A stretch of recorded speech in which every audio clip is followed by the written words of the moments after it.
बबलू हाथी सुबह सवेरे अकेले वन में टहलने के लिए निकला। वह अपने ही धुन में चला जा रहा था।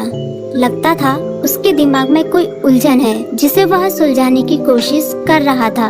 सड़क पर आगे बढ़ते ही उसके सामने चीकू खरगोश भागा। बबलू का पैर उसके ऊपर पड़ने ही वाला था कि चीकू जोर से चिल्लाया। उसकी आवाज सुनकर बबलू ने अपना पैर पीछे खींच लिया। कहाँ खोए हो बबलू भाई? कहीं नहीं, बस कुछ ऐसे ही सोच रहा था। किस बारे में? तुम जानकर क्या करोगे? शायद मैं तुम्हारी कुछ मदद कर सकूं। तुम तो जानते हो आजकल वन में कितनी चोरियां हो रही हैं, पर चोर का कोई अता पता ही नहीं है। इस बात को लेकर वन के सारे प्राणी चिंतित थे। वे वहाँ खुद को सुरक्षित महसूस नहीं कर रहे थे। अरे चीकू भाई, हम मजबूर हैं। हम चोर को पकड़ ही नहीं पा रहे हैं। वह बहुत चालाक है और अपने काम को बड़ी कुशलता से अंजाम दे रहा है। कहीं कोई सबूत ही नहीं छोड़ रहा। हमारे राजा इस बात को लेकर बहुत चिंतित हैं। यही कारण है कि हम सब इस बारे में सोच रहे हैं। अब तुम मेरी इसमें क्या मदद कर सकते हो? मैं कुछ सोचता हूँ, हो सकता है मुझे कोई उपाय सूझ जाए। प्रयास करने में कोई हर्ज तो नहीं है। तुम ठीक कहते हो चीकू, लेकिन वन के गुप्तचर भी अभी तक इसका कोई हल नहीं निकाल सके। इतना कहकर वे चुप हो गए। बबलू की बातों ने चीकू को सोचने के लिए मजबूर कर दिया। चीकू को उदास देखकर बबलू बोला, तुम अपना मन छोटा मत करो। मुझे अच्छा लगा कि तुमने मेरी परेशानी को समझा। कभी मैं भी इस वन के लिए गुप्तचर का काम करता था। एक बार मेरी टांग टूट जाने से मेरे अंदर फुर्ती नहीं रही। तब से मैंने यह काम छोड़ दिया। चीकू, तुम चाहो तो यह काम दोबारा कर सकते हो। वन के प्राणी ज्यादातर दिन में भोजन की तलाश करते हैं, वे रात को आराम करते हैं। तुम दिन रात दोनों में ही भोजन की तलाश में निकल सकते हो सकता है रात को तुम्हें कुछ ऐसी बातों का पता चल जाए जो हमारे काम की हो। हाँ बबलू, तुम ठीक कहते हो। मैं आज रात को वन में घूमकर इस बात का पता करने की कोशिश करता हूँ।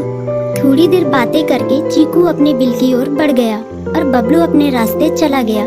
चीकू के दिमाग में अभी तक बबलू की कही बातें घूम रही थी। उसे समझ नहीं आ रहा था वह बबलू की मदद कैसे करे। दिन भर वह उसी उधेड़-बुन में लगा रहा।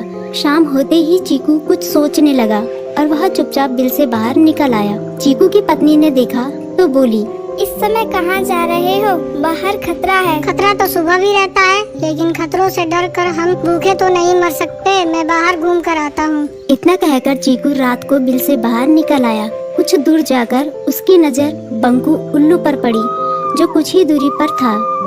वह पेड़ की डाल पर बैठा अपनी गर्दन चारों तरफ घुमा रहा था। वह तेजी से पेड़ की एक डाल से दूसरी डाल पर उड़ रहा था। बंकू की नजर उस पर नहीं पड़ी थी। कुछ सोचकर चीकू पेड़ के पीछे से बाहर निकलकर थोड़ी खुली जगह पर आ गया और वहाँ से बंकू उल्लू को देखने लगा। बंकू ने चीकू को अंधेरे में भी देख लिया, पर उसने उसमें कोई उत्सुकता नहीं दिखाई और अपनी गर्दन चारों ओर घुमाता रहा। चीकू बड़ी देर तक बंकू की हरकतों पर नजर रखे रहा। वह थोड़ी देर तक खुले मैदान में खड़ा रहा, पर बंकू ने उसे देखकर भी अनदेखा कर दिया। उसने महसूस किया कि बंकू के आसपास चमकू चमगादड़ भी मंडरा रहा था। कुछ देर वन में घूमने के बाद चीकू अपने बिल में लौट आया और सुबह होने का इंतजार करने लगा। अगली सुबह बबलू उसी रास्ते में जा रहा था। रास्ते में चीकू उसका इंतजार कर रहा था। आज बड़ी जल्दी आ गए बबलू। हाँ, आजकल मुझे चिंता की वजह से नींद नहीं आती।